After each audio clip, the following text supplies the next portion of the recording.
Hey galera, Jason aqui em mais um episódio do Analisando a Sinopse de Mangás dos Inscritos aqui. E eu fiz uma pequena pausa, aí você deve ter reparado, segunda-feira passada não teve vídeo porque, né, foi Natal. Aí eu tirei uma pausinha aí de uma semana, mas estamos já retornando aqui, desejando pra você um Feliz Natal atrasado e já emendando em um Feliz Ano Novo. Muito obrigado aí pra você que me acompanhou ao longo desse ano semanalmente aqui no YouTube. Eu espero aí que no próximo ano a gente também esteja no Spotify ou em outras plataformas de podcast para expandir e ter mais gente acompanhando aqui o ASME. E lembrando que se você quiser ter a sua sinopse analisada aqui, tem aqui na descrição todo o processo para você poder enviar para mim e ela aparecer aqui no quadro. A gente está vendo sinopses que foram enviadas em janeiro de 2023, então sim, demora para conseguir ler, porque a gente tem muita sinopse, mesmo lendo aqui toda semana, sempre vai chegando mais, então a fila está sempre crescendo. Então se você tem vontade de ter a sua sinopse lida e analisada aqui, não espera, envia, porque vai demorar. Mas claro, se você não puder esperar todo esse tempo, você pode se tornar membro, e aí você vai ter a sua sinopse analisada mais rápido, além de me ajudar a continuar com esse trabalho aqui na internet. E o nome da nossa primeira sinopse de hoje é Heresy. Eu não sei como é que se pronuncia exatamente essa palavra, mas é heresia em inglês. Acho que é Heresy. Enfim, uma árvore morta pode não ter nada dentro de si, mas ainda continuar de pé. Ela pode não ter vida, mas não significa que ela não queria continuar levantada. Talvez não queira continuar levantada, mesmo que apenas seja uma casca vazia. Em um país à beira do colapso devido à guerra, Diana, na tentativa de fugir do alistamento obrigatório por ser uma hábil arqueira, se encontra presa em um pequeno vilarejo no outro lado da fronteira de seu país de origem. Deixa eu levar isso aqui pra cima pra não ficar lendo aqui pra baixo, agora que eu vim reparar que eu tava lendo ali embaixo. Em meio à ruína e toda a dor que esse mundo pode proporcionar, ela se vê dedicada a encontrar a figura que tanto ressurge em seus sonhos e que atende pelo nome de Vincent. Talvez ele possa ser útil no trabalho em que ela tanto dedicou a vida e ainda dedicará. Tô vendo que a sinopse provavelmente não vai falar qual que é esse trabalho. Com a fronteira fechada e sem muitas opções de lugar para ir, uma tragédia os obrigarão a conviverem um com o outro, mesmo ambos sendo os lados opostos de uma moeda, mas que ainda assim fazem parte um do outro. Ela descobrirá que o rapaz Vincent Mayhem será o responsável por introduzi-la em uma jornada sem volta, de dor, angústia e provação de fé, assim chegando à conclusão que ambos não são cascas vazias. Ok. Achei interessante a ideia, imagino que vai ser um desenvolvimento ali de uma espécie de romance, talvez. Não sei, pelo jeito que falou, tipo, eles fazem parte um do outro, algo assim. Não sei se vai ser algo mais místico nesse sentido, mas a princípio me pareceu uma espécie de desenvolvimento de romance ali, enquanto a gente tem subtramas sendo trabalhadas ao redor deles, com guerra e coisa do tipo, né? Me parece uma história que tem chance de ficar muito extensa. E aí, como eu sempre tento aqui fazer o trabalho de tentar encurtar um pouco a história para tornar ela viável, né? O que eu colocaria aqui seria, novamente, aquilo que eu sempre falo, o objetivo mais palpável, entender o que a gente está querendo chegar aqui nessa história para que a gente possa ter um caminho mais claro a se seguir. Ainda que o objetivo real da história seja o desenvolvimento de algum tema mais... eu vou chamar de espiritual aqui, mas seria mais filosófico, mais interno à personagem e não necessariamente um objetivo de externo. Apesar de que a sinopse deixa claro que existe também um objetivo externo que não está claro, que não está especificado aqui. E também não está especificado qual que é o papel do Vincent nessa questão. O que a gente tem aqui, o que eu faria aqui nessa sinopse para poder entender seria destrinchar o que a gente tem aqui e a partir daí tentar decidir um rumo a ser trabalhado. Então o que a gente tem? A gente tem uma personagem que ela tá fugindo de uma espécie de obrigação, de destino ou qualquer coisa desse tipo para buscar algum sonho ou algo que ela vê ali. Entretanto, eu vou só retomar aqui, ressurgem seus sonhos. Ela fica sonhando com esse tal de Vincent a ponto de que ela decide ir atrás dele, ou algo assim. Pelo menos é isso que eu entendi. E aí a gente pode ter uma certa ambiguidade sendo apresentada, que pode ser ou uma ambiguidade que pode parecer um furo de roteiro, mas a gente pode usar isso ao nosso favor na história, sendo uma ambiguidade que, como eu disse, serve a favor da história. No sentido de que a personagem ela tá fugindo daquilo que ela considera uma espécie de profecia, obrigação, destino, alguma coisa do tipo, que seria se alistar, cumprir aquele negócio na guerra, etc. seguir essa parte da guerra ali do mundo, enquanto ao mesmo tempo ela tá buscando, ela pode falar para si mesma que ela tem esse desejo mais interno ou algo assim, né, de tipo, não, eu vou seguir o meu próprio caminho, eu vou seguir o meu próprio rumo, eu faço o meu próprio destino, ao mesmo tempo que ela tá indo atrás de alguém que ela sonhou, que tem toda a cara de uma espécie de profecia ou algo do tipo. A gente pode ver como que a gente faz isso na história. A gente pode, como eu disse, trabalhar isso de uma maneira que serve ao propósito da personagem de talvez decidir realmente o próprio caminho, de talvez perceber que tem certas coisas que ela não pode simplesmente virar as costas e fugir, e aí vai variar de acordo com o que a autora está querendo trabalhar nessa personagem especificamente. E como eu disse, aí pode ser uma jornada filosófica da personagem, que é parte do que eu entendi que seria o objetivo aqui dessa história, seria ela, através do contato com esse Vincent, através da busca dela, ela ir se reconhecendo e entendendo melhor quem ela é e o que ela quer de verdade e como ela deve se comportar, qual que deve ser o papel dela nesse mundo onde ela está inserida. E isso é muito interessante, né? Só que aí a gente sempre tem que colocar isso de uma maneira mais palpável, que ok, faz sentido, às vezes não tá na sinopse, mas pro autor tem que estar muito palpável isso para que todas as atitudes, todos os movimentos da história levem a, meio que quase inevitavelmente, aquele fim planejado, aquele objetivo planejado. E aqui eu não consegui sentir exatamente para onde que a gente está indo. Se a gente está indo mais para um lado de romance, se a gente está indo mais para um lado de conquista pessoal, se a gente está indo mais para um lado de dever a cumprir, né? Então a gente tem aqui 3 objetivos que, ok, eles podem talvez estar juntos de alguma forma, mas vai ficando aquele caminho mais ambíguo e mais difícil de ser trabalhado ali, né? Então, por um lado, ela seguiu o Vincent porque ela sonhou com ele. Por outro lado, ela fugiu ali das obrigações e da coisa da guerra, apesar de que isso vai voltar para atormentar ela. Por outro lado, ela tem alguma coisa que ela quer seguir, né, que ela quer se dedicar na vida dela e que aparentemente não tem a ver com as outras 2 coisas. Mas daí talvez, sei lá, pra gente manter uma coesão na história e não parecer que a história tá atirando para todos os lados, essa coisa que ela vai se dedicar pode ser interferida ou sofrer algum tipo de interferência das outras coisas que ela fez, do próprio Vincent e da guerra que está acontecendo, a qual ela virou as costas. Então eu acho que eu juntaria tudo isso, né, pegaria todos esses elementos e tentaria encaixar eles, quase igual um quebra-cabeça mesmo, tentar fazer essas peças se encaixarem para que elas fizessem parte de um contexto que está meio que próximo. Ainda que a dedicação da... como que é o nome dela mesmo? Diana, não tenha necessariamente a ver com a guerra, ou não tenha necessariamente a ver com o Vincent, ela pode perceber que nem sempre a gente pode simplesmente virar as costas pro mundo e fazer o que tem na nossa cabeça, porque a gente vai acabar enfrentando as consequências desse mundo que a gente virou as costas.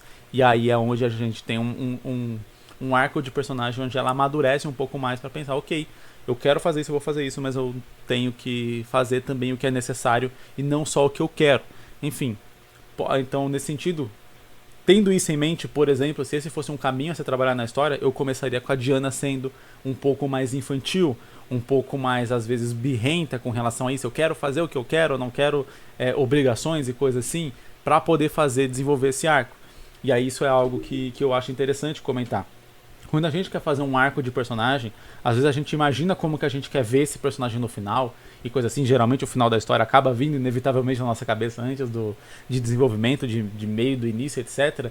E aí você pode fazer esse caminho reverso. Então, como eu falei, se no objetivo final da sua história você quer tornar a Diana como uma espécie de alguém que passou por várias provações a ponto de se tornar uma pessoa melhor e que agora entende sua responsabilidade, entende que para poder correr atrás de um objetivo é preciso não só sacrificar muita coisa, mas também assumir muita responsabilidade sobre algo e tal, você já entende que para a personagem chegar nesse ponto no final, ela precisa estar em um ponto diferente no começo, porque você não pode começar com um personagem que ele é austero, centrado e sabe o que quer, e terminar com um personagem austero, centrado e sabe o que quer. É como se aquela jornada toda que você acompanhou não tivesse feito diferença nenhuma pro personagem. Fosse, sei lá, um passeio no parque. E até um passeio no parque às vezes te deixa um pouco mais leve, te deixa um pouco mais motivado, enfim. Mesmo qualquer coisa que a gente faz na vida tem algum efeito na gente de mudança. E quando a gente está contando uma história, esse efeito de mudança ele tem que ser muito mais percebido e muito mais agravado, sobretudo no protagonista da história, que é o que vai passar pelo chamado arco de personagem. Então, se você tem um final da sua história e sabe como você quer que seu personagem esteja nesse final, você já automaticamente sabe como que ele tem que estar no começo para que ele passe por uma jornada de mudança e termine daquele jeito. Então, geralmente meu personagem vai ter tais qualidades no final. Então, quais defeitos são os defeitos dessa qualidade que ele vai ter no começo para poder superar? Então, no final meu personagem vai ser mega popular e extrovertido.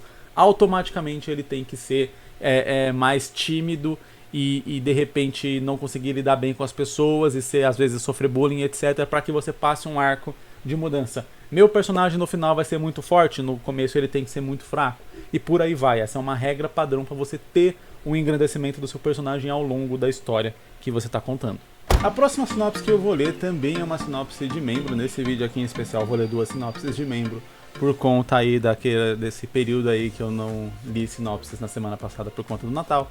Então, excepcionalmente nesse vídeo aqui eu vou ver 2 sinopses de membro. O nome da nossa próxima é Cube Monsters, né? Ou Monstros de Cubo, e o cara já deixa claro aqui que é um one shot com um gancho para possivelmente virar uma minissérie, e ele tem uma referência grande em Pokémon. Pelo nome dá pra gente perceber um pouco. Vamos lá.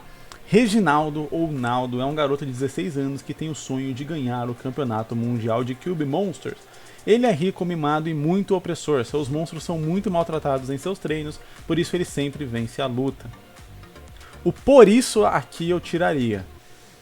Eu tiraria o por isso porque quando a gente coloca o narrador falando alguma coisa, a gente está meio que estabelecendo como uma verdade intrínseca a história. Então, quando o narrador fala, ele é assim, por isso ele faz isso, você tá meio que como se fosse uma verdade absoluta justificando que ele vence por conta de tratar os bichos dele dessa forma. Eu tiraria o por isso e formaria essa frase de uma outra forma que não tornasse isso uma verdade absoluta na história. Tipo, ele pode achar que sim, mas eu entendo que a história, talvez o caminho da história, só por ver esse começo, seria ele descobrir que não. Na verdade, isso estava até atrasando os monstros dele ou algo assim. Encontra uma garota chamada Blair Diamond, de 18 anos, muito amável e educada, que faz de tudo para seduzir o pequeno garoto para chegar ao Mundial. Precisa ganhar o regional. Tá, ficou meio confusa toda essa frase, mas vamos lá. A história começa no Brasil, porém apenas no nome de referência, porque o mapa é diferente. O campeonato mundial acontece na América do Norte. Tá, só teve isso. A garota, ela tentou seduzir o protagonista, que é o Naldo, pra ela poder chegar no campeonato, é isso? Ela faz tudo pra seduzir o pequeno garoto pra chegar ao Mundial. Tá, não, era pra ter um ponto aqui. Era pra ter um ponto. Aí ele explica, pra chegar ao Mundial precisa passar pelo regional. A história vai começar no Brasil, etc. Tá certo. Aqui, então, ele tem um extra ali, mas acho que não é muito relevante para análise. Então, assim, igual eu falei aqui na sinopse anterior, a gente tem aqui um personagem que ele é bem detestável nesse início. Então, já é de se imaginar que você vai ter uma jornada onde esse personagem vai aprender a ser menos otário, né? A tratar melhor ali os seus monstros, etc. Ter um pouco mais daquela relação de companheirismo. Geralmente, esse é o personagem. Em histórias desse tipo, a gente tem exatamente o protagonista que trata os monstrinhos dele com carinho e amor, e um vilão que vai tratar como se eles fossem armas, e aí no final ele vai perceber. Então aqui a gente está meio que acompanhando como se fosse o vilão da história. E eu acho que pode ser interessante eu falei aqui sobre o lance da verdade absoluta que está estabelecida na sinopse, né? Como se realmente tratar aqueles bichos como arma, tratar eles de maneira cruel e tal, fosse algo que realmente ajudasse a levar a vitória. E a jornada da história, como eu disse, eu imagino que seja exatamente o oposto, né? Seja ele descobrir que não, se ele tratasse eles de forma diferente, com amor, com companheirismo e algo assim, ele venceria muito mais batalhas. Na verdade, os monstros dele já são muito fortes, só que ele é que, na verdade, está deixando eles mais fracos por conta de como ele trata. Então, o que eu faria aqui na história, ainda mais considerando que é um one shot, eu faria aquela jornada bem clássica, bem padrão mesmo, da jornada do vilão, né? Então ele iria vencendo, aí teria essa garota que iria meio que seduzir ele ali, e ele ia achar que é por ele ser fodão, então tipo, isso ia engrandecer ainda mais o ego e desse personagem, né? E a arrogância dele, essa garota aí e tal, até que em algum determinado momento da história vai ser quando as coisas vão começar a ser jogadas e confrontadas contra ele. Então de repente ele vai perder, uma luta pra alguém que cuida melhor dos monstros e tal. E aí, por conta de perder essa luta, a garota vai parar de puxar o saco desse cara e vai ir pro outro, por exemplo. E aí ele vai perder a garota que ele achou que tinha por ele ser fodão. E aí ele descobre. Ou vice-versa, ou se a ideia. Porque, assim, a descrição aqui é que a garota é meio que oportunista. Ela só seduziu ele pra poder chegar lá. A gente pode trabalhar das duas formas. Ou realmente ela sendo oportunista e aí ela deixando ele quieto assim que ele perde uma luta ou algo desse tipo, perde uma batalha, e aí realmente para jogar o personagem na fossa. Ou a gente pode fazer ela não ser tão oportunista, ela realmente gostar dele e ela ser um pouco desse ponto, dessa voz da consciência que vai falar que ele não deve tratar os bichos dele tão assim. E aí quando ele perde, ela fica do lado dele. Ele de repente pode perder os monstros dele, exatamente, sei lá, tratar eles com mais desprezo ainda, depois disso, de maneira mais agressiva a ponto de os monstros se voltarem contra ele, essa garota ficar do lado dele, e aí ele meio que perceber isso daí, né, enquanto ele tá nesse pior momento, e aí ele tem uma jornada onde ele vai meio que tentar se redimir com os monstros dele. Num one shot, dependendo do quão curto tiver que ser o one shot, não dá muito tempo de fazer toda uma jornada de redenção muito maior. Então a gente poderia só terminar com esse personagem na fossa mesmo, né? Então, tipo, só realmente fazer ele ir até ali, ele ir até perto da final, talvez nem chegar no Mundial, né? Já que o lance seria, você tem que passar o regional para poder vencer o Mundial. Ele pode já perder no regional direto, e aí mostrar que realmente esse caminho não era o caminho certo. Se for isso, o que eu faria na história é não deixar ele tão vilanizado no começo. Fazer ele ir se vilanizando aos poucos pro personagem não ser tão antipático, a gente já querer ver ele se ferrar desde o começo, porque vai ser difícil acompanhar a história querendo ver ele se ferrar e ele não se ferrando, né? Ele sendo um personagem detestável nesse sentido. Então o que eu faria é ele ter ali um certo nível de competitividade que no começo parece aquela competitividade legal, né? Que geralmente a gente fala e costuma atribuir como uma qualidade para as pessoas que são competitivas e tal. Não, se a pessoa é competitiva, ela quer vencer, fala, não, eu vou até o final e tal, ela tem confiança, blá blá blá. E aí ao longo, conforme ele vai ganhando essa confiança, conforme ele vai, né, ganhando algumas batalhas e tal, ele vai se vilanizando, vai tratando os companheiros ali, os monstros dele, cada vez mais mal, até chegar a um ponto onde não tem mais como defender o que ele faz. E aí só resta ao leitor a catarse de ver esse cara se ferrar em algum momento ali da história. Então o que eu faria exatamente seria uma progressão de vilanização, se essa for a intenção. Ou a gente começa com esse personagem detestável e já meio que rapidamente ali mostra que fala que ele vencia várias batalhas e que ele atribui a isso. Aí essa garota chega, o que aumenta mais o ego dele ainda. E aí ele pode vencer mais uma batalha e aí perder a seguinte pra gente focar na jornada de ascensão dele, né? No one shot, eu sempre falo, a gente tem um número limitado de páginas, então a gente tem que seguir de acordo com o objetivo da história o mais rápido possível pra gente não ficar muito perdido e principalmente quando a gente tem um personagem que ele é um personagem detestável de se acompanhar, quanto mais tempo a gente estende a história com esse personagem detestável, como eu disse, mais vai tornando às vezes a história maçante e tal. Você tem que fazer uma história muito interessante ou um personagem muito carismático para que mesmo ele sendo um FDP, a gente continue tendo vontade de acompanhar aquele personagem. Então, essas são as dicas que eu dou aqui. Eu lancei um vídeo recentemente, né, muito por conta do concurso de mangá que eu estou fazendo com o patrocínio da XP Pen, onde eu mostro mais ou menos como a gente pode ali, como a gente pode encurtar a nossa história, como a gente pode montar uma história de uma maneira mais curta. Eu acredito que para quem quer fazer um one shot, independente de ser para o concurso, independente de ser outras histórias, aqui vai valer muito a pena esse vídeo. Eu vou tentar deixar o link aqui nos cards se eu lembrar, mas se eu não lembrar é só entrar aqui no canal, é um dos últimos vídeos aí que foram lançados aqui. Certo, indo para nossa lista padrão agora de sinopses, o nome da nossa próxima sinopse é Cataclismo. Na pré-história, 3500 a.C., o asteroide que atingiria os dinossauros por uma forma misteriosa não causou dano no planeta, porque 3 magos poderosos, já tinha mago naquela época, uniram suas magias para tentar destruir o asteroide antes dele causar uma catástrofe. Com isso, o asteroide explodiu junto com a magia e liberou uma rajada de magia pelo mundo, e esse fenômeno ficou conhecido como Cataclismo, que deu para os humanos, animais e até objetos vida e poderes surreal. Nesse mundo chamo Cataclis, chamado, eu imagino, talvez um mundo chamado Cataclis, existe um menino chamado Ugi, que tem o sonho em ser o rei dos cataclismos. Esse título é passado de geração em geração por pessoas fortes que salvaram o mundo. Tá, o geração em geração ficou um pouco estranho com essa descrição de que é para as pessoas que salvaram o mundo. Mas ok, deu para entender. E assim se iniciou a era dos super-humanos. Mas aonde tem o bem, tem o mal. Um grupo de vilões, entre aspas, chamado Paranormais, querem acabar com toda a humanidade. Pessoas com o título de Paranormais são chamadas assim por corromperem seu cataclismo, deixando ele poderoso e perigoso. Então Gui, que antes era Ug, agora tá só Gui, não sei se é Ug ou Gui, e seus companheiros vão conseguir o título de Rei do Cataclismo e derrotar os Paranormais. Isso que vamos descobrir. Ok.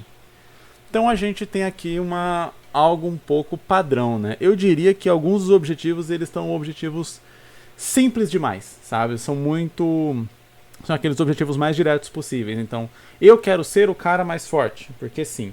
Eu quero destruir toda a humanidade, mesmo eu sendo um humano, porque sim. Então, tipo assim, o que eu faria aqui seria desenvolver melhor esses objetivos dos personagens. Não tem nada de errado no protagonista querer ser a figura de maior poder, maior autoridade, maior força, etc. naquela sociedade. Não tem nada de errado com isso, desde que você apresente um contexto onde ele querer aquilo seja algo mais emocional para que para que quem está lendo consiga se conectar com aquele personagem e não seja só eu quero ser rico porque todo mundo quer ser rico, e é isso, sabe? Dá para ter uma história onde você está acompanhando alguém querendo ser rico e você torcer para que aquela pessoa consiga por mérito dela, por como você apresenta aquela história e aquela motivação do personagem. Da mesma maneira que não é errado você fazer um vilão que quer, sei lá, destruir toda a humanidade, destruir o planeta, dominar o mundo, qualquer coisa desse tipo. Por mais clichê ou batido que seja por conta de vários vilões em várias histórias quererem isso, o problema não é exatamente colocar isso na história, é o porquê que aquele personagem quer aquilo, como você desenvolve o motivo pelo qual o seu personagem quer aquilo. Pô, um dos vilões apresentados em Hooligan lá, ele quer meio que matar todo mundo, ele quer destruir a humanidade. Enfim, tem um desenvolvimento do motivo pelo qual ele quer aquilo. Se isso vai convencer o leitor ou não, aí, claro, né, vai depender da minha habilidade de autor em como contar a história. Mas sim, eu tenho um vilão com um objetivo mega clichê. E aí, qual que vira a minha tarefa quando eu coloco um objetivo clichê no meu vilão? Eu tenho que desenvolver ele para que aquele objetivo clichê seja justificado dentro da premissa ali do próprio personagem, né? O dominar o mundo, ele tem a mesma função, sabe? O porquê que o personagem quer dominar o mundo? Qual que é a motivação? De onde ele tirou essa ideia de dominar o mundo? Como que ele acredita que vai ser possível aquilo? Todas essas coisas têm que ser trabalhadas dentro da história para que o leitor consiga pegar essa ideia e ele realmente achar aquele um objetivo interessante, superando o preconceito que ele já tem com aquilo, né? Então, quando a gente tem um vilão que o objetivo dele já é mais criativo, você tem menos trabalho em como você vai apresentar e desenvolver aquele objetivo, porque não existe já um preconceito, não existe já algo negativo pré-estabelecido para aquele objetivo do vilão. Mas quando o personagem quer ser a figura de maior poder, ou quando o vilão quer dominar o mundo ou destruir toda a humanidade, o leitor já entra com preconceito de tipo, putz, mais um vilão que quer dominar o mundo, caramba, sabe? E aí, se você não tem todo um trabalho de realmente construir essa motivação, apresentando ela para o leitor para quebrar esse preconceito dele, sua história fica muito mais difícil de ser contada. E objetivos são sempre as partes mais importantes de qualquer história, né? Os personagens são a parte importante de qualquer história, e os personagens eles só são tão importantes assim porque eles estão diretamente interligados com o caminho que a história vai seguir e com como o leitor vai se conectar com aquela história. Então por isso que eles são a coisa mais importante. E isso tudo eu resumo dentro dos objetivos que você apresenta para aqueles personagens, porque um personagem ele pode ser extremamente carismático, mas se ele não tem um objetivo claro, se ele não tem uma motivação clara, se ele não tem uma história que emocione e toque o leitor de alguma forma, então aquele personagem não serve para nada na história, ele não é tão importante assim quanto como a gente diz que um personagem é importante geralmente para a história. Tanto que mesmo elementos inanimados em alguma história são considerados como personagem de acordo com o nível emocional e que você deposita naquele elemento. Então, por exemplo, Gotham é um personagem em Batman, Konoha é um personagem em Naruto, Wakanda é um personagem lá no Pantera Negra. Então, tipo, o ambiente onde aquela história se passa, ela é considerada um personagem porque sim, você tem desenvolvimento, você tem aprofundamento, você aprende a entender e se importar com aquilo de uma forma igual você teria se importaria com um personagem, com uma pessoa ou algo do tipo. Então, chama-se essas características de uma cidade é um personagem ali em determinada história, porque ela é trabalhada tal qual se trabalharia um personagem. E ela vai gerar um nível de empatia e emoção no leitor, tal qual um personagem geraria. Enfim, isso aqui foi só um parênteses, porque dentro de qualquer história, se os personagens são a coisa mais importante, sobretudo o protagonista e vilão são mais importantes ainda de serem trabalhados isso, porque eles são os objetivos antagônicos que vão se enfrentar, se confrontar ao longo da história, e vai ser exatamente para um que o leitor vai torcer e para outro que o leitor vai torcer contra, e vice-versa. Então, para engajar, a gente precisa disso muito bem apresentado e muito bem estabelecido. Ok, próxima sinopse, o nome dela é Gears Disparo a Conclusão. Eu imagino que seja tudo isso, mas vamos lá. O mundo pós-apocalíptico, por conta de uma guerra desconhecida, foram criadas as Gears, ferramentas que funcionam a partir de engrenagens que geram energia cinética usada como fonte tanto para as Gears quanto para a alquimia. Klaus é um garoto ciborgue, uma Gear viva feito artificialmente. Ok, deu para entender. Cyborg, Gear viva e feito artificialmente. Tipo assim, dá pra entender, mas ok. Pelo Dr. Borges. Por conta de seu cabelo vermelho e seus dentes enormes e afiados, as pessoas sempre o desprezaram. Tá. Crescido na Vila Latão do Oeste, Klaus é um delinquente. Depois de se envolver numa briga com um grupo de baderneiros, ele conhece uma garota chamada Mimi, que pede a ele por proteção. Inicialmente ele recusa, mas depois de descobrir que assim como ele, ela também é um ciborgue, ele concorda em proteger ela. Ok, achei interessante, gostei da premissa. Achei assim que ficou um pouco infantil o lance de o povo despreza ele porque ele tem cabelo vermelho e dente enorme e afiado, sabe? E não porque ele é um ciborgue. Ficou meio estranho. Eu acho que eu consegui entender que a intenção do autor aqui era dizer que talvez o povo vai, sei lá, falar mal dele por, tipo, apontar essas características dele. Tipo assim, o bullying que ele vai sofrer da galera vai ter a ver com cabelo vermelho e com os dentes enormes e afiados. Ok, tudo bem. Mas ele ser desprezado por conta disso, sendo que depois tem um lance de, ele vai proteger a menina porque ela também é ciborgue e tal, então tem um negócio, sabe? Você meio que tira um pouco o foco da coisa. Então, ele seria desprezado ou sofreria muito por ser um ciborgue, por não ser um ser humano completo ali, digamos assim. E aí essas características físicas dele são algumas coisas são apontadas, sei lá, pela galera que faz bullying com ele. E exatamente por ele ser desprezado pela maioria das pessoas e tal, ele resolveu virar esse delinquente e fazer as coisas do jeito dele pra, sei lá, já que as pessoas não vão gostar dele mesmo, então ele meio que tenta dar um motivo. E aí eu já tô fazendo aquela análise mais profunda do personagem pra gente fazer aquele bom e velho arco de personagem, jornada de personagem, né? Então não é que o personagem é delinquente só porque ele gosta de ser delinquente ou porque o autor gosta que a história seja de delinquente. Não é que não é só que o personagem também, eu não ligo pra opinião dos outros e pronto. Ele pode dizer isso pra ele mesmo, mas na verdade ele tá meio que tentando justificar, já que ele não consegue. Isso já seria uma análise mais interessante, ele até que depois poderia ter pra gente ter uma conclusão da história com relação a isso. O personagem, ele não consegue aceitar, compreender, entender o fato de que as pessoas simplesmente são só preconceituosas, que elas estão desprezando ele simplesmente pelo fato daquilo que ele é. E aí, ele ser um delinquente, ele fazer besteira, ele fazer essas coisas, é a forma dele de tentar justificar pra ele mesmo que, ok, as pessoas elas estão me tratando mal porque eu faço besteira e não por aquilo que eu sou, por quem eu sou. Que é muito parecido com o Naruto lá no começo. Ele tentava chamar a atenção das pessoas, porque fora isso as pessoas ignoravam a presença dele, ignoravam a existência dele. Ele se sentia tão sozinho que, na busca por ter algum tipo de interação, de amor, de qualquer coisa, ele falava, não, eu prefiro que as pessoas tenham raiva de mim do que as pessoas simplesmente ignorem a minha existência. Então, tipo, é aquela análise mais profunda que a gente pode fazer pra gente concluir esse arco de personagem mais pra frente.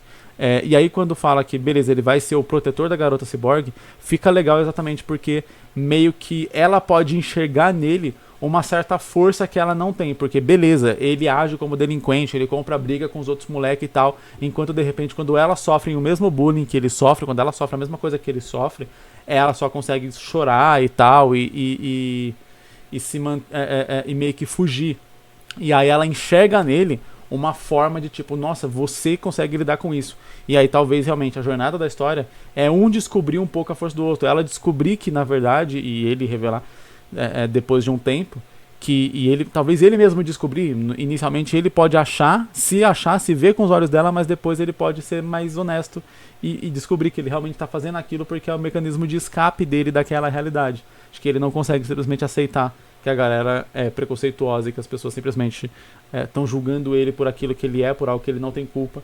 Então ele prefere que julguem por algo que ele tem culpa. Seria uma jornada interessante para ele entender melhor e se aceitar melhor, né? E ela também. E aí seria interessante se tivesse alguma coisa que ele considerasse muito forte. E quando eu falo forte, não é a menina dar um murro e derrubar uma parede, mas forte no sentido de alguma atitude, alguma coisa que ela faz que ele não teria a mesma força para fazer, ele não teria a mesma coragem, a mesma resiliência, a mesma bravura, já que a gente tá aí na época do concurso de mangá, né, da XP-Pen aí com o instinto mangaka, não teria a mesma bravura de passar.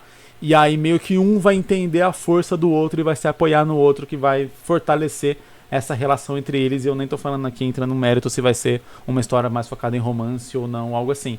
Mas essa superação dos personagens, de entenderem que juntos eles são mais fortes e que tudo que um e o outro precisava é ter alguém ali ao lado, alguém apoiando, alguém que não parece estar contra e desprezando você, já é o bastante para eles serem felizes. Seria, acho que, uma jornada muito, muito interessante para ser abordada nessa história. Gostei de verdade de como a gente consegue ter todos os elementos de comédia, de luta, ação e várias coisas assim, ao mesmo tempo que a gente consegue desenvolver esses personagens a ponto de se importar de verdade com eles, de se sentir ali no lugar deles. Então, uma coisa que eu falaria aqui, deixaria tipo assim, um pedido mesmo, assim, uma súplica para quem faz essa história, não negligencia as emoções desses personagens e as vivências deles por conta de querer fazer mais cenas de ação ou cenas de comédia na história, porque as cenas de comédia elas são legais pra gente rir, pra gente ter uma leveza, pra gente aproveitar a história de uma maneira leve. As cenas de ação vão ser interessantes pra ter aquela empolgação, aquele negócio, mas as cenas de comédia só vão ser leves e as cenas de ação só vão ser empolgantes se você estiver envolvido emocionalmente com essa história. E é exatamente essa vivência desses personagens e como trabalhar e desenvolver essas questões que vai potencializar os efeitos das outras coisas que essa história aqui pode entregar. E essas foram as sinopses de hoje. Muito obrigado para você que nos acompanhou, que me acompanhou até aqui. Deixa nos comentários quais são as suas próprias impressões, dicas, etc. sobre as ideias analisadas aqui. Se você tem vontade de ter a sua ideia analisada também, como eu disse, tem o processo aqui na descrição desse episódio para você poder enviar para mim, ou você pode se tornar membro no meu canal do YouTube para ter a sua sinopse, a sua ideia analisada mais rápido. E claro, se você quiser só trocar ideia com a galera, você pode comentar a sua sinopse aqui, que sempre tem gente lendo e trocando ideia e fazendo isso. Também tem o nosso grupo no Discord, servidor. Também tem o nosso servidor no Discord, onde você pode participar lá para interagir com a galera. Deixe seu like aqui embaixo para dar aquela força e eu vejo você em um próximo episódio. Falou!